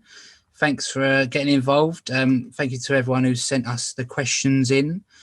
We did have a question on Twitter, didn't we? Oh yeah, do you want to read it out before we go? We don't want to. I can do, but I don't have Twitter up, so I'm not prepared. So he's not prepared. Well, I'll just carry on my thank yous. So yeah, if you do like the show, please like and subscribe on any platform you listen to. I think we're on all the major ones now. We're actually as well. I asked Alexa to play our podcast, Reece, and she found it, played it straight away. So yeah, we're on Amazon, and you can play through the Alexa now, which is pretty cool. Oh wow, did it actually work? Okay, that's it actually works. Yeah, and if you do like it, someone else you think will like it, let them know. That's a good way of building the audience for a podcast. And hit us up like other people have on. Hit us up. Why do I think hit us up? Sound like an idiot. Anyway, if you want to contact us on Twitter, it's at PTPlayerspod, and Gmail is at PTPlayerspod@gmail.com, and Facebook is Part-Time Players Podcast. Yeah. Well, be just like a guy that did actually tweet us, Love Shacks, and he put, "Hi chaps, wanting to ask a question. What games are you most looking forward to playing next gen?" So I answered him on Twitter. Yep. Went back to him. For me, I said Fable, obviously on Xbox, but that's a long way off. So I don't know when I'll be playing that. And a little bit more, sooner is going to be Ragnarok, God of War Ragnarok. So they're my two choices. Very, very interesting picks. Two games that literally only got concept, like a title is the two that. Well, apparently, God of War Ragnarok is supposed to be coming in next year. So we never know. They're good choices. Obviously, I'm looking forward to God of War. But more immediately, obviously, I'm looking forward to playing Cyberpunk. But that's not really. I know it's not really next gen though, is it? It's current gen. So how do you know God of War is full next gen? How do you know Fable's full next gen? I reckon God of War's going to have. That's going to be a system seller, so that's going to have to be. Yeah. Well, so is Spider-Man. To be fair, come on. Yeah. Well, to be now, I've ordered my PS5. I am against having the games on PS4. I want them to be on PS5. Exactly. Yeah. So here, Miles Morales, I'm looking forward to. Obviously, I'm looking forward to Horizon. Mm-hmm. Every sequel to every PS4 game that I enjoyed. So I'm looking forward to all those. I'm just looking forward to everything just looking a little bit more prettier and load faster. I'm looking forward to Ratchet and Clank also. There's another one that missed out there. Godfall. We don't really talk about Godfall, but that's day one. That looks really good. If you see the combat trailer of that looks absolutely fantastic. Demon Souls, I would say, because obviously that is just PS5, but that's not my type of game. But I'm pleased for those who like that type of game, and like people who are really big fans of Bloodborne are going to obviously love that. But that's not really one for me. Trying to think of something else, but then it's just ones that are further out. It's kind of just exactly. Yeah, it's hard to say, and everything is kind of because it's like that transition period where everything is also on the PS4. It's hard to pick something that is just PS5 at the moment because there's not many that are just PS5. Exactly. Yeah, that's what I was trying to think. Yeah, just a PS5 game, and the one I'm looking forward to the most is God of War. So yeah, that's why. And I just thought I love Fable, and I know, like I say, it's years away, but yeah, looking forward to it. Yeah. Well, we'll see. We'll see how that game turns out. Maybe that will be something that makes me want to jump into the Xbox ecosystem even sooner. Yes. Whenever Bethesda release their consoles, because that's probably a good thing, is their games are probably so far away. Like Starfield is probably going to be the one that comes out first. Yeah. Before Elder Scrolls. I think they already confirmed that. Yeah. That's probably not coming to 2022, 2023. So at least I've got a couple of years of a PS5, and then I can maybe think about buying an Xbox Series X. It'll be back in stock. Maybe there'll be a sale. No, there probably won't be a sale by then, but do you know what I mean? It'll be a little by bit, 2022? Yes, I backtracked straight away. Jesus Christ. Yeah. I reckon there'll be a sale on, Yeah. As I say, they'll have the Xbox Series XXXS by then. So, Yeah, maybe. We'll see. Get a big one. By 2023, maybe. I don't know. But yeah, no, thanks for the question. And if you want to send us one, What about Harry Potter? Is Harry Potter, is that on PS4 also?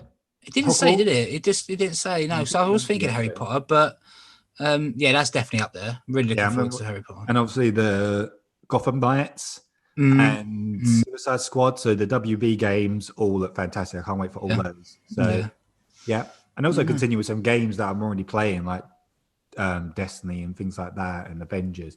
I want to see how they can improve. Yeah, like with load screens and looking a little bit sharper with resolution and frame rates, and that's the thing I think I'm looking forward to the most, because I don't think games are going to change that much. They're just going to be a little bit prettier and load a bit faster. Yeah, faster. Yeah, no, definitely. Cool. Thank you for the question, and follow us on Twitter as well. It'd be good to get some more followers on there at PTPlayerspod.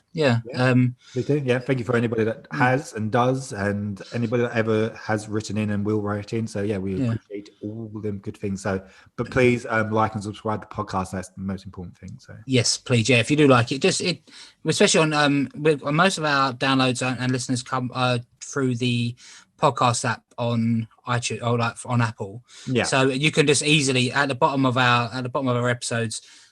You can easily leave a review and a star rating in the app. So, and it helps us, and it'll be much appreciated. Yeah, it takes you 2 seconds. It doesn't cost you anything, and it means the world to us. So, really appreciate it. Yeah. We're going to talk about the boys now. So spoilers. So if you are leaving now, thank you for listening, and see you next week. Cheers, guys. Bye. Okay, now those losers are gone. Let's talk about the boys. Yeah. Okay. Crazy shit as always. Yeah. So episode 6. I think if there's 10 episodes again, so we've only got 4 more left. That's a shame. I know. It's a really good episode. I like to see all the people in the like asylum or whatever it was, hospital, who had all the powers, and that guy with like the massive schlong. I waited to see how he was going to word it. He had a massive dick. There's just he had a massive power. Is that he had a trunk between his legs that could even grow. Yeah, because you saw it on the security cams. You saw this tentacle, and I was like, "Oh shit!" There's like some sort of octopus monster or something. And then when it grabbed around the neck, I was like, "Oh no, that is that guy's.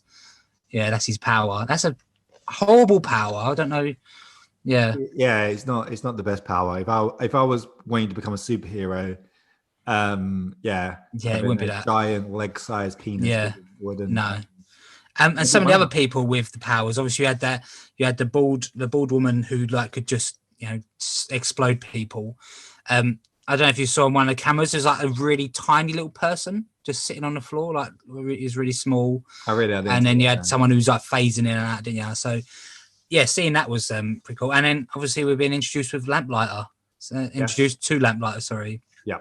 And like the flashback. When he walked in, I was just laughing at him because what he was wearing was pretty funny. Yeah. But a really good episode. Messed up. What did you like about it? What did you think it was? Yeah, no, just repeat everything you just said. Really, yeah. I like the bald girl when she, no one had just stood there and was like, "Oh, I wonder what her powers were." Yeah, and then someone just run out and she just clicked her fingers or whatever she did the gesture, and it just popped. It was like exploded. Right. And it was just a splat. It was like, holy shit. Yeah. Like that you got to kind of run now. This is a bit insane. Really gruesome, innit? It is really gory program. Yeah, no, it's what you expect. Even like the beginning bit with Homelander and Stormfront with the guy. That's so weird. It's so and he's just like holding him and just crushes his skull, and then they start doing it next to his dead body. Yeah, it's odd. And like you say, like Stormfront, he's like a child because she was longer than 20 minutes, and he just ended up burning everything down. He just went mad and just just destroyed the. He's very unstable person. He is an unstable person, very unstable person. Yeah. It got revealed that Stormfront is a Nazi, basically. So that's I don't think Stormfront Homelander will end up being like agreeing with her ideology. I think he's just doing it because he's got issues and he wants someone to love him. Yeah, so I think he's just going along with it. But it'd be interesting to see how that. Although I can kind of see him going along with it a little bit because he's so desperate for people to love him and for affection. Yeah, and he does see himself. As to do it by fear. Yeah, force people to like him. He doesn't care if they generally do, as long as they appear to like him.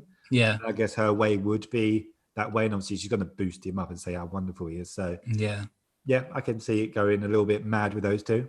Yeah, no, it was really good episode. And like I say, if there's only 4 more left, it's a bit of a shame, but even with like Maeve and the whole like the over the top like gay like the stuff and like that, and it's just like she's clearly really hating this because she wants to keep her private life to herself kind of thing. And the whole thing with Homelander doing it on purpose just to make her feel uncomfortable and things like that. It's each character, and obviously you got the Deep and his whole thing, and now A-Train. Yeah, that's it. A-Train, and him joining now, trying to get him to join the cult with them or Scientology, whatever the thing is. But it's good. Really good, really good. Wait for the next episode. Yeah, no. It's a good. You're enjoying it when you see how much longer you got left, and you see like you got 20 minutes left on an episode, and you're like, oh. Yeah, I know you mean. I used to do that with Game of Thrones. It's enjoying it a lot. Yeah, no, there's some good back flashbacks this episode, and you learned more a bit about the French guy, didn't you? And and that is so. I think it was a little bit of a weaker episode for the Butcher. I don't think he really did much. He's not really. He's more like he was obviously in it a lot more of the first season. This one, he's in it a little bit less. Yeah, and he's just there to swear and he's almost like comedy relief at this stage. Although he's probably one of the main characters. He is one of the main characters in it. But it almost feels like this season's about Homelander. Like he's the main character. Yeah. Homelander wasn't. He was in it, but he wasn't in it nowhere near as much as what he is this season. He feels like he is the main character. Yeah. But I don't think it's a bad thing. I like how like the Deep actually does talk to Fish. So when he's talking about his guys and they found that GoPro and he's going, there's the group of halibut and they're really wild, and she just tells him to shut up, and he talks to them like they are people, and he's just funny. So we'll bring it next episode 7 next week. We'll give a little discussion of it. Good. Can't wait. Same. I actually forgot because Mafia came out and Nier, and I bought Nier on the Friday. I was playing those, and then I was like, oh yeah, because I was like, when I started having my dinner, I was kind of like looking for something to watch rather than play. And then it was like, oh yeah, shit, The Boys is on. Shit, let's put that on. I what I was doing just to watch it. So I find that can be very stressful. I know what you're talking about. When you're having your dinner or you're eating or something, and you just want to have something on TV, it like the time you find something to watch, like it's actually on cold. It's just it can be really stressful. You just like, I just want to put something on. But Always Sunny is a good option. Definitely, at the minute, easy watch. Just put it on, and I sometimes go back to programs that I've already seen. So I don't have to watch it properly. I kind of enjoy it. It's kind of like an easy watch, kind of in the background, kind of show, kind of thing. I do that with Mad Men a lot because I've seen Mad Men so many times. Sometimes I even leave Always Sunny on when I'm working. So okay, something good to have in the background. It's good stuff. Okay, cool. I think that's it for this episode. Episode 16. 16, yeah. This will 16 of these. Yeah, this will come out on Monday. So like, subscribe to get a notification when our episode goes up. And next week's 17 will also be out on Monday. So check us out. Thank you. Cheers, guys. Bye-bye. Thank you. Bye.